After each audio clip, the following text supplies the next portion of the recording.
वालेकुम रहमतुल्लाहि व बरकातुहू। मैं अरशद खाकी और आप देख रहे हैं मेरा यूट्यूब चैनल। डियर व्यूवर्स, आज आपको जो मैं दिखाना चाह रहा था वो ये देखें कि आज हमारी टीम ने एक गोल सर अंजाम दिया है इस्लाम के मुतल्लिक। देखें यहाँ पे ये पैगाम है कि यहाँ पे जिस बंदे ने अल्लाह के हुक्म की फर्माबरदारी की है, यानी अजान सुनी और नमाज के लिए आया और उसकी चोरी भी हुई और अल्लाह ने चोरी को वापस लौटा दिया, और जिसने नमाज नहीं पढ़ी, जिसने नमाज से इनकार किया और वो उसका नुकसान हो गया, उसका नुकसान वापस भी नहीं आया।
जी डियर व्यूवर्स, देख लिया आप लोगों ने पूरी वीडियो को।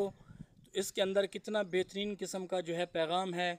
जिसने नमाज का एहतमाम किया उसकी चोरी भी हुई लेकिन अल्लाह ने वापस लौटा दी, और जिसने नमाज का एहतमाम नहीं किया उसकी बाइक चोरी हुई और वापस भी नहीं मिली। तो डियर व्यूवर्स, अगर मेरी वीडियो आपको अच्छी लगे तो आपने लाइक करना है, सब्सक्राइब करना है और शेयर करना है। जज़ाकुमुल्लाह खैरा।